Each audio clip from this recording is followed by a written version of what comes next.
Marine Corps Systems Command is responsible for a lot of high-value gear, but our people remain our most valuable asset. One office at Marine Corps Systems Command is tasked with the great responsibility of ensuring our Marines are safe and preventable mishaps are eliminated throughout the acquisition process. That's the Command Safety Office. The Command Safety Office provides assistance and education to program management teams and promotes the commander's safety and occupational health policy. The expertise delivered by the office enhances the testing and fielding of safe and environmentally sound ground equipment and weapons systems. Today I'm joined by the man leading our safety efforts, Mr. Tripp Elliott. Thanks for coming on the show. Glad to be here, Manny. Before we get too deep into the conversation, tell us a little bit about yourself and how you ended up on the team here. So, I grew up as a Navy brat. My father was an officer in the Navy, and so I had always been aware of things Navy. One of my early memories is going on a Tiger cruise on the USS Guam. Oh. So, and just being impressed with the size of the amphibs. And listening to my Was father. that the Hawaii to San Diego cruise? No, it was from Morehead City to Norfolk. Got it. It was just a couple days from Morehead City to Norfolk. Got it. So growing up with things Navy and being around bases, and so I always wanted to be a military officer myself. And going through high school, I joined the Guard at 17. Oh, okay. And then after a couple years of that, ROTC could no longer run. And so the Army says, we don't need people that can't run. And so I needed to come up with an alternate career. Tell them you could drive a truck or something. I could do a lot of other things. I could shoot. I could do push-ups. So then I had to find another career. So I got a bachelor's degree and a master's degree in mathematics. Started working as a contractor down in Dahlgren. Okay. Worked on programs, Slick 32 radar, some Tomahawk missile stuff. And then changed companies and got into system safety. Doing some Navy stuff on the Mark 160 gun computer system. As often happens, the labs support the Marine Corps all the time. They are naval surface warfare centers. Right. And so started doing the Marine Corps work through Dahlgren as a contractor. And then eventually the company got a contract directly with the command, the old Ground Weapons Directorate in 98. And from then on, been doing safety for the Marine Corps ever since. Contractor again on up to 2010. Was hired on board then to be the deputy safety director. Okay. And when my boss retired, competed for and selected to be the safety director, and that's where I am now. Oh, here you are. I'm glad to have you. But tell me, safety, what is it? I mean, it encompasses a lot of things. Give us a little bit on what exactly safety means to you in your position here. So some people in a textbook definition of safety would say safety is the absence of any risk. Right. Well, the Marine Corps exists in a risk environment. I mean, war and our business is risk. So there's always going to be risk. So the goal in acquisition safety is to try to develop equipment for the ground warrior that is going to be safe for that Marine to use in the environment that we are going to give it to them to use, somewhat provided they use it the way we tell them to use it. If they use it outside the environmental envelope that it's been designed and tested for, if they use it in a fashion that no one has ever thought of before, unfortunately, there will sometimes be catastrophic consequences to that. And that is just as true with a rifle as for a truck or even a pair of boots. I mean, if you do too many miles in a pair of boots, wearing them wrong or with your socks bunched up, get trench foot, and that could be bad. Right. Bad being an industry term. Well, yeah, I mean, it's interesting, but people don't realize the rigor that goes into when we talk about boots. I mean, it's simple, right? You just go down to one of the outdoor places and you buy a good set of boots. But they're not designed for the wear that Marines or other servicemen and women, for that matter, put behind the boots. So, and you talk about boots, but let's talk about broader.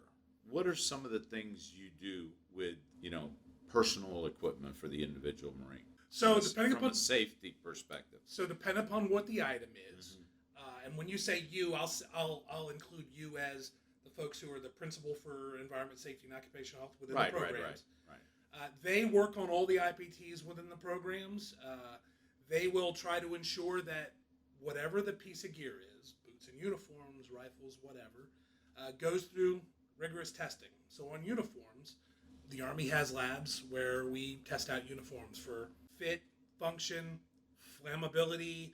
You know, when you go down to Walmart and buy a shirt, flammability is not high on your list of concerns. Unless I get too close to the barbecue, of course, during the 4th of July. But absolutely. And so that is true for so many commercial off-the-shelf items that we procure today. And we now, as you know, we live in a world where rifles and to a certain extent the vehicles and even like the ACV, I mean, some of these things come off as being somewhat off-the-shelf solutions. Well, just because a medical device is fine to be used at the University of Chicago Medical Center doesn't mean that a medic using that out in the field, whether the field is a forest in North America or a jungle in South America or a desert, that it's going to function well there. And so there are batteries of tests to ensure that all of this equipment will function, as I said, in the environment that we're going to use it. Weight, functionality, things that you or I might carry in a pocket. If a Marine's carrying a pocket and they have to go through a stream or a river, we need it to make sure that it's going to be functional when they get on the other side. So it's interesting because we focus on the term safety, but it really is a lot more than that, because what you're describing to me is actually more environmental than it is safety. So your team, tell us a little bit about your team. Are they mainly safety, or are they environmental, or are they both? So throughout the command, the folks who have the safety job in their billet description come from a broad selection of backgrounds. I said I have mathematics, I have a computer scientist, mechanical engineers, environmental science degrees. Quite a few of the principals for safety are prior military from several of the services. We really look for folks that have a way of thinking, a safety mindset. And if they have knowledge of how equipment or how the DoD functions, then that is really bonus to getting folks on board. Most of our experts here at the command that are doing safety inside the programs are government folks. We have quite a few that are both Marine Corps Systems Command employees. We have a number that come to us from the labs, mostly NSWC Indian Head right now. And then many of the programs also use much contractor support. As with every other function that we do, our contractor partners are integral to for us being able to do anything. And there are critical times where programs are ramping up. Maybe they'll need your support more than others. So we at the Command Safety Office, we really have a whole bunch of domain expertise on a number of the specific safety areas, whether it's explosive safety, lithium batteries, lasers. So programs can come to us and get help. I have points of contact. I tell people a certain percent of my job is being traffic cop. So when programs come to me and say, "Hey, Tripp, do you know anybody at?" And I go, "Yes, I do know somebody at that location. Let me go to that Air Force Command and help you track down the right person." The service safety centers to help try to find the safety people that are going to be, and that's a bilateral conversation, because I will often get contacted by the other services trying to reach in and go, "Hey, Tripp, who at Marine Corps Systems Command is the expert on this?" If the Navy's looking for help with trucks, they're going to come to us, and I would say PM Light Tactical Vehicles is people for you to talk to. So that goes both ways. So that's actually a great point, because one of the things the commander is focused on a lot is partnerships. And I think you just described a critical partnership that you and the command has with all these our sister services, as to not duplicate efforts. Now, I know due to a past experience I had, I know the Navy has certain requirements for things, the Army has certain requirements for things. Sometimes they're a little bit different. They don't necessarily jive. Do you play traffic cop in that sense as well? Absolutely. So we, the Marine Corps, exist 24/7 in a joint environment. Correct. Everything we're going to do, we are thinking in terms of how our Navy brothers and sisters are going to get us there to do it, recognizing that a reasonably high percentage of what we're going to take looks very similar to what the Army's going to take. And so we are in this joint environment all the time. So the Army is not usually that worried about what the Navy's requirements are to take anything aboard ship. We are intimately concerned. So explosives, there is a huge rigorous testing structure, a certification process in order for us to take any ordnance aboard a Navy ship.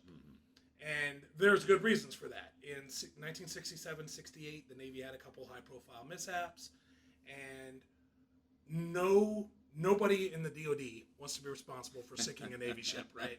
We just don't want to do that. And so we have to try to work with the Army in many cases, because a lot of times the Marine Corps will see an Army object that the Army has already fielded, and we go, hey, we also would like that. So then you run into a problem where rather than being able to bake in safety at the beginning of that program when the Army was going to develop it, that we are presented with basically it's a GOT solution at that point. Right.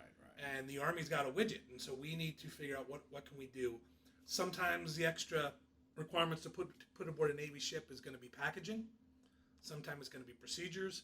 And we promise, except in the event of war, we promise not to load this before. So we have to do a lot of that. There are certain aspects of Navy policy, and when I say Navy, I mean Navy policy, that have some carve-outs that say we're going to do this and this and this, but if you're a Marine Corps system, you can do this other thing. And that is a recognition that we live in a slightly different space than the Navy does in some cases, because we are in this joint environment with Army equipment. Great point. And I'm actually going to ask you a couple of questions on what you specifically do with some of the program office. Let me back up a second. You're dual-hatted here at the command. Can you tell us what that exactly entails, what your dual responsibilities are? Absolutely. So I would say my job is 80-20. 20% of this, of what I and my staff do, is keeping all of us safe in our day-to-day jobs. And that's us, workforce. The workforce. Yeah. The About 2,400 or so, right. So that's keeping us safe. Okay. That is what you would envision. That is your standard OSHA type requirements. We sit here and we work in an office environment, and so we have all those responsibilities. The other 80% is the acquisition side, and that is the outward facing, what the mission of the command is producing safe equipment for the Marines to prosecute their mission. In many cases, the two can cross over, because depending upon what the equipment that we're going to buy, we would like to be as OSHA compliant as possible. But the Department of Defense as a whole, our mission is very different than what most of your industry's mission is. And so while they're going to have a zero defect mentality in some cases, they measure risk very differently. Usually their risk is measured in how much can I lose in lawsuits and stuff like that. The DoD is more concerned with just trying to keep service members alive. There is a mission risk side, but I, as a safety person, I'm not on the mission risk side. I'm more on the risk to personnel, equipment, and the environment, with a heavy focus on personnel. Not to discount the importance of keeping the equipment running, right. Not damage the environment, but a heavy focus on personnel.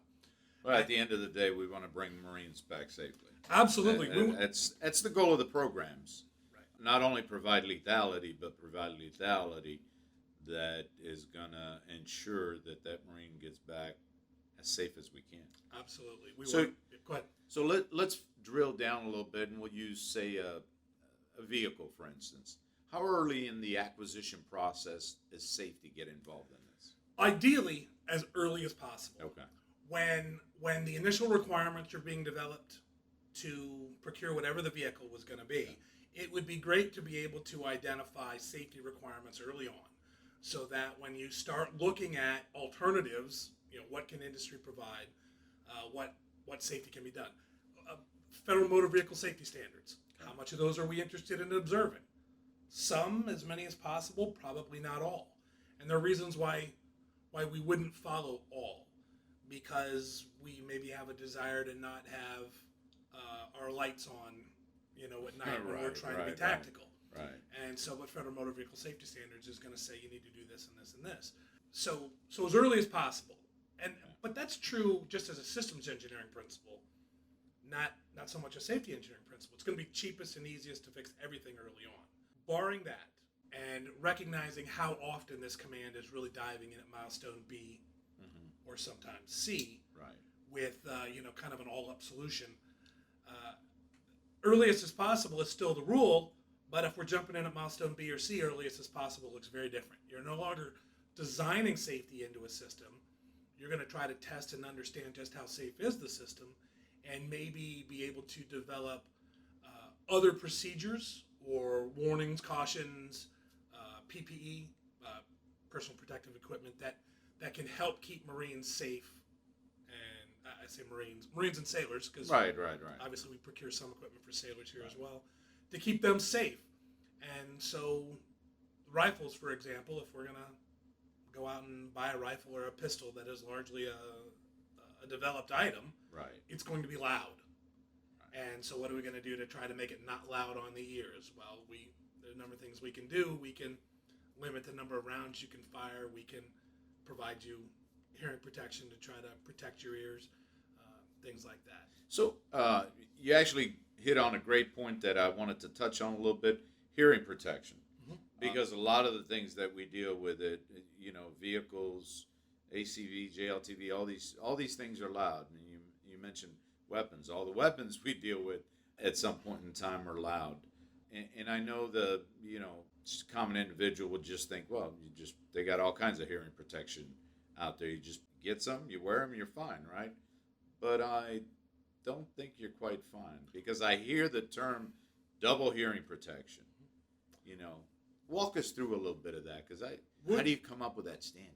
So would that it was so easy as to just provide somebody a pair of ears, to put on and keep themselves camouflage, good-looking pair of ears, of course. So I would tell you.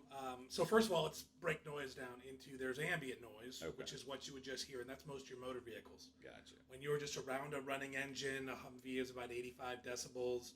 That's slightly above what the OSHA limit for ambient noise is. 84, I believe, is where that limit is. And then there's impulse noise, which is where most of your weapon systems are going to fall. And impulse noise, we wouldn't want to expose our ears to anything more than 140 decibels. So with those two as standards, I will tell you the Navy has much more of an ambient noise problem than the Marine Corps. Our generators in our vehicles are loud, but we can move away from them and other things. Right. When it comes to impulse noise, that is where our rifles are above, the limits. Our pistols are above the limit. Our shoulder launch stuff is way above the limit. Artillery is going to be above the limit. And so what can you do? Well, like you said, you can put a pair of foamies into your ear. That's the time-tested method. And if properly used, foamies do a great job of reducing noise and impact to your ear. Problems. Not everybody puts them in right. Not everybody reaches back across their head and pulls their ear and puts the foamies in right. The Combat Arms earplug, which is the current insert that we provide, that is quite often used, it will do a really good job of reducing noise 20 to 30 decibels, depending upon whether you're using it in the open or closed environment. But 20 to 30 decibels isn't enough to push 180 decibels down to 140. So then you start talking about double hearing protection. And when you're doing double hearing protection, you run into problems of putting a pair of the old Mickey Mouse ears. Right. How do you wear that with a helmet in combat? How do you do other things? But there are answers to those things. PM Infantry Weapons here has been doing some great work on the hearing enhancement device, which I think Gunnar Tomlinson might have mentioned when he was in talking to you. He did, yeah. So the hearing enhancement device is an excellent both system and program where they're integrating active hearing protection to protect ears as well as communications inside the hearing protection. And one of the problems when you put in foamies or when you put the Mickey Mouse ears is you lose situational awareness. So you protect yourself from noise. Well, the good Lord gave you 5 senses to feel the world, and hearing is a pretty good one for hearing where the bad guys are. And so a lot of the old school solutions to protecting ears, you lose this directionality. But the hearing enhancement device does a really good job with directionality, to the point where while your hearing can be protected, you can still hear and detect what direction, say for example, is a threat coming at me. When you hear bang, bang, bang, oh, that's, from the, that's port side aft. And Right, you can say, right. okay, that's where I'm getting shot from. That's an important piece of information. So when you start stacking those two solutions, you can get upwards of 40, 41 decibels worth of attenuation on impulse noise. I will tell you that even that isn't enough to protect against some of our real noisemakers. And right now, science doesn't have a solution for some of that. And so So it's not like your cell phone when you put on the play too high, it tells you it's gonna Right. I mean, it's gonna cause noise damage to your ear. So when we shoot artillery, even with double hearing protection, your ear will be exposed to noise that is above the threshold. And this is a case where DoD simply can't meet what would be the standard industry OSHA requirement in order to fulfill our requirement of national defense. And so our process has a mitigation, an assessment, and a mitigation. And the mitigation is going to be the hearing protection. The mitigation is also, there's a hearing conservation program where we audiogram Marines every year to determine if they have a threshold shift. But at the far end of that is a formal acceptance on behalf of the Marine Corps and the United States government that we accept a certain amount of risk on behalf of our service members in order to do the mission that we have to do. And it is unfortunate, but so you're a Marine, and so many Marines come out of the service and they'll say, my hearing threshold, it's lower now than it was when I first joined. Part of that is aging, but maybe part of that is what you're exposed to occupationally. And so a lot of us would say, well, I'm good with that. I gave that for my country. Right. It's unfortunate. Right. But My wife always says you can't hear what she's claiming selective hearing on my part, but I really appreciate this conversation because you're validating the fact that you tell us it's most of us have lost it through some occupational Absolutely. risk. So it's great insight to understand. I mean, there's so much, when people think of safety, somebody in safety is going to tell me this isn't safe, I can't do it, and all that. But you're a great resource for the program offices. Absolutely. But it's not just at the beginning. You're a great resource, I'm assuming, throughout the life of the program. Tell me a little bit about your experiences working with some of these programs and what resources or support you provide them through the life cycle of gear. So the obvious answer, at least from the seat that I sit in, is when we're to the right of fielding. Right. When, unfortunately, we have a mishap out in the field somewhere. And that's exactly where I want to take the conversation, because we talk about a lot of the safety on the front end, but again, do what you will, it's never a perfect environment. Absolutely. And as you mentioned on the outset, risk is part of what we do each and every day. It is absolutely part of what we do. And so whether it's, if you're talking about lifting standards, the OSHA lifting standard is this tall, and we know that a fully loaded rucksack that we're going to have a Marine carry is going to be way above that limit. So there will be occupational stresses on their body. But when we have a mishap out in the fleet, and I will tell you that I get emails every morning throughout the night that come in from Headquarters Marine Corps that talk about a lot of events that occur within the Corps. And when those are a mishap, whether I hear it from that source or any other source, I will go and communicate with the program manager associated with the piece of equipment. And unfortunately, that means that some program managers and I have a much closer relationship than others, just because, you can look at all the equipment that we field and know which ones we have more mishaps with. And so you can probably assume that I have a better relationship with them just because we talk more. So when we have a mishap, I will coordinate with the program manager, work with them to figure out, is there a safety investigation board that's going to be done by the mishap unit? What support do they need from this command? That support could be, hey, can you just pass us some documents about decisions that were made 30 years ago? It could be, can you send several of your really smart engineers and logisticians or whomever to come and participate as a member of our safety investigation? My office, we have participated in a number of investigations. That's probably not the norm, because the norm would really be go to the program office and get the equipment experts. Right. That might be a senior engineer or logistician. It might be a CWO4 who is just an absolute expert on the piece of gear. And we throw them on an airplane and send them to wherever this mishap has occurred. We'll do that whether the mishap is down at Camp Pendleton, 29 Palms, Hawaii, Dubai. I mean, wherever the mishap is where we're going to send these investigators. And then participate in the investigation. Depending upon the how severe the mishap was, really defines at what level the investigation is going to happen and how much we're going to be interfacing with it. Once the safety investigation is done and reports are written, this command, and when I say this command, I also include the PEO, obviously, and I would say the whole conversation that we've had up to this point, the PEO is the same. Absolutely. Yeah, absolutely. But so after the investigation is done and reports are written, we as a command get our opportunity to, do we concur, do we non-concur with whatever the results are of the investigation? In some cases, if we were not a participant in the investigation because maybe it was lower severity, they might misunderstand something and make a recommendation to this command that really doesn't make sense. And we say, no, you were wearing it wrong. You were using it wrong. Right. If you fix this and this and this, you shouldn't have this problem anymore. And so we will get the opportunity to make that counter recommendation.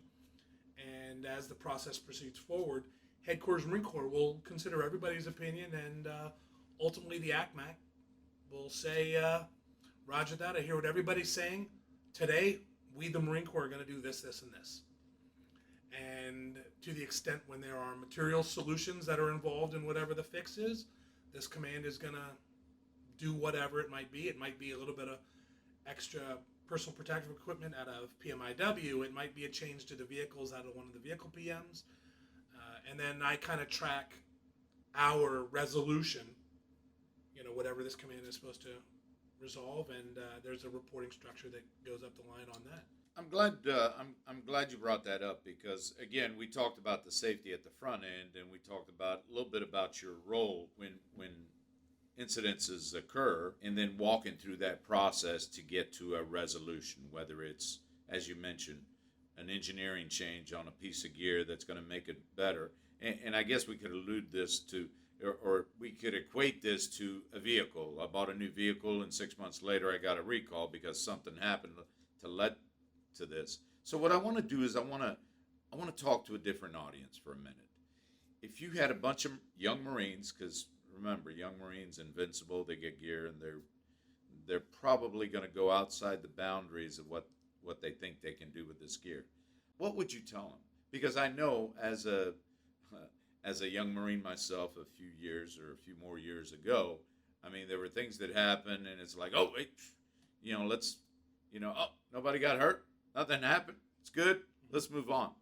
But that's not the case. So here's what I would tell them.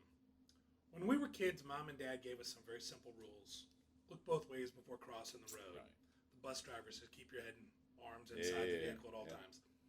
Unfortunately, we will tell Marines, here's the 50 things you need to do to keep yourself safe.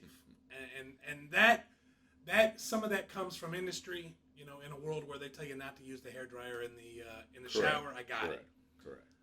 There are some very simple rules that I would say. Don't use the equipment beyond its environment. Mm-hmm. So when we tell you this vehicle can only go that fast, don't go faster. Right. When we tell you to wear this personal protective equipment, wear it. Please wear it. And then, if you've not followed these rules or you followed them and you had a minor mishap or what I would call a near miss, don't just wipe your brow off and say, wow, I hope nobody saw that. I want you to report that. Because you and 20 other Marines are going to have this near miss. And if none of you report it, and nobody knows that these near misses have been happening, then I can guarantee you that nobody's fixing the problem if nobody knows there's a problem. Because, again, the near miss is not necessarily what the individual did. there could be something with the system. There There could could be something with the vehicle. the number of times. And I apologize for constantly but I really want to hammer this home. No. The number of times, and I mean some high consequence mishaps in the Marine Corps, where we have had fatalities, or after the fact, 20 more Marines in the same unit come forward and go, wow, I nearly had that happen to me. Wow. Well, you nearly had that happen to you 20 times in this unit. There's how many more battalions in the Marine Corps? How many times have we almost had this happen? Now we have a dead Marine or a dead sailor where if anyone had reported the possibility, the near miss, we could have fixed this problem from, very early on. And some of the Marines will say, well, I didn't know how to report it.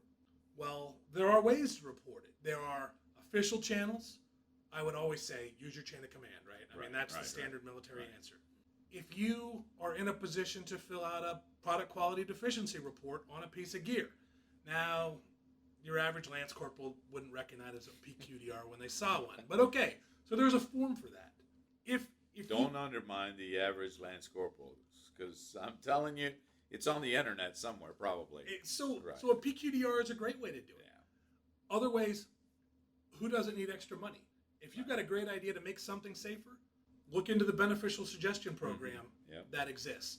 If you put an idea in and your idea gets implemented, you can get cash on the barrelhead, like $2,500 or something. I heard one Marine had gotten for a great idea.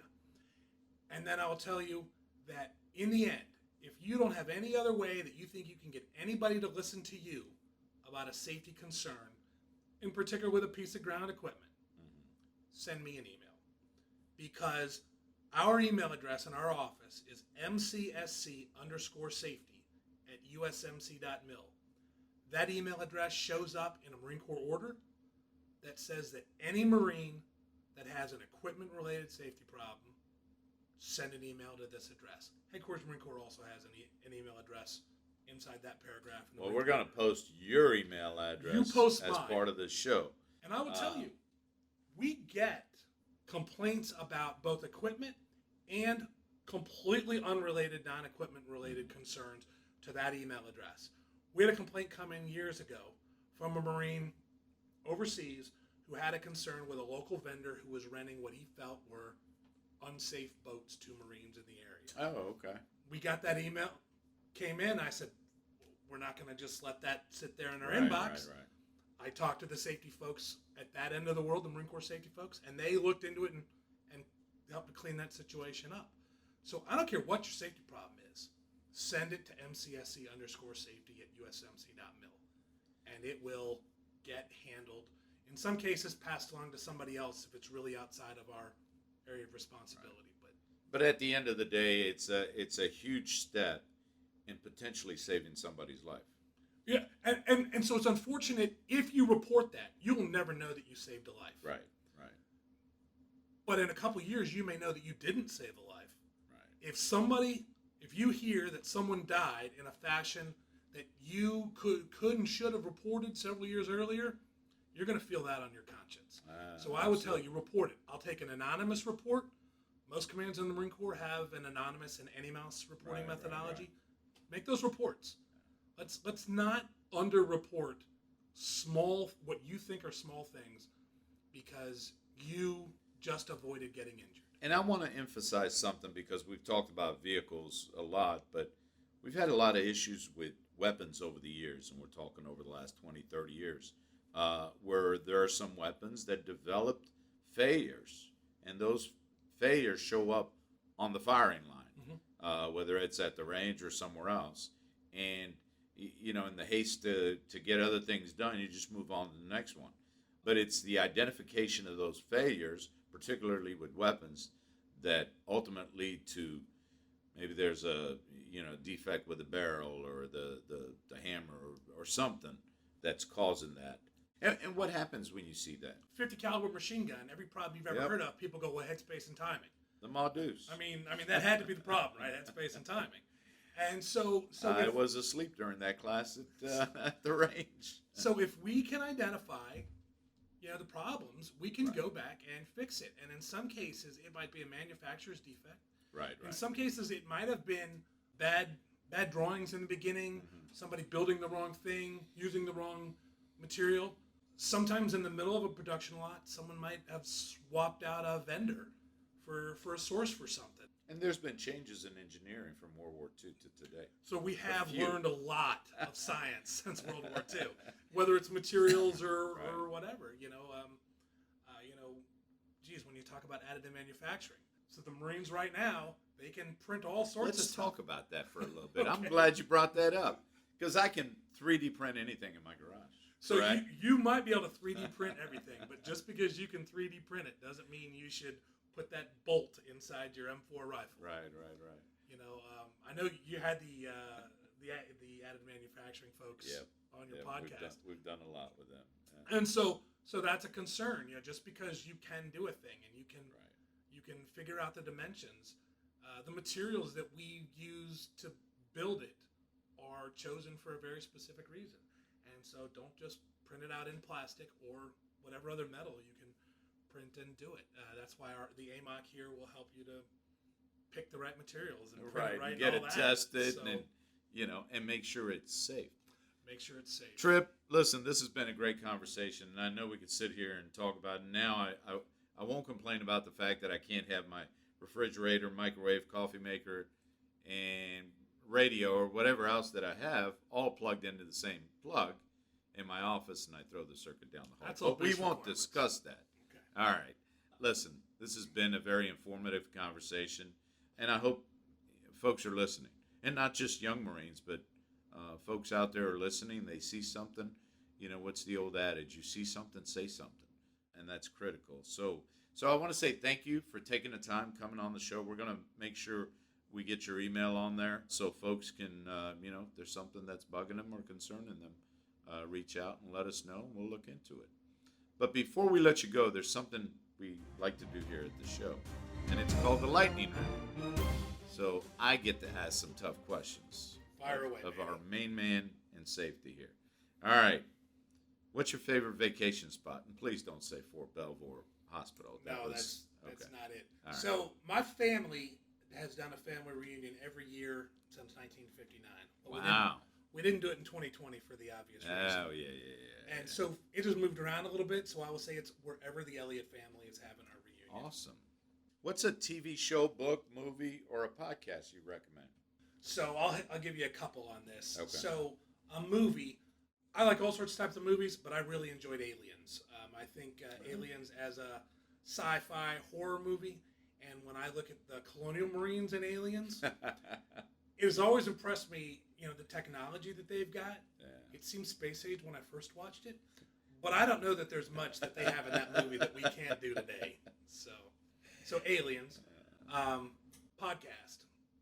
I can't say enough about your podcast. Well, I appreciate that, but really, I have listened to all your episodes. well, thanks. I have worked with the vast majority of your guests, and as a podcast that has done a really great job of hitting the depth and breadth of our industry, it's phenomenal.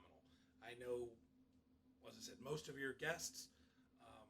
I don't know what number you're on now, but when Joy Champion was number 20. I know you two are both in the engineering. So I won't claim to be responsible for the amazingness that is Joy Champion, but I will claim to be responsible for recognizing it. And I hired her into the government. Oh, well, that's great. So Joy's amazing. Well, listen, I appreciate those. Those are great words, and we'll have to put a disclaimer that I did not pay you to say those things. But so on a book, yes, let me give you a book. Okay. In my realm of work, I would recommend Sailors to the End. Sailors to the End is a book about the Forrestal mishap. Oh, okay. And it has driven, that event has driven much of the explosive safety policy that we see in the Navy and Marine Corps today. Oh, that's awesome. So Sailors to the End. My producer always takes notes of the books that folks. I have a long reading list, but I think I'm going to take that one up. Listen, if you weren't doing this, what would Tripp be doing? I think Tripp would spend more time beekeeping in his backyard. So that's one of my hobbies. You've got a couple of hobbies, but yeah, that's what I would be doing. I got you. And finally, this is kind of my favorite. If you could have any superpower, what would it be? So for me, I'm not going with invisibility, Manny. I know that gets talked up. I'm going with precognition. If I could see the future, that would make my job. That would be a safety guy's dream. That would. I don't need to know what's going to happen years from now. I'm not going to play the stock market with this information. But you do this already. So you guess. You foresee the future in some way. We guess at the future. Okay. But if I knew 2 days in advance when a Marine was going to get injured, and I could just pick up the phone and say, hey, keep Lance Corporal, whomever, in the barracks today, that would be amazing. I would promise to only use my power for good. So that's what I pick. Once again, I want to say thank you for taking the time to talk to us and hopefully making our world a little safer.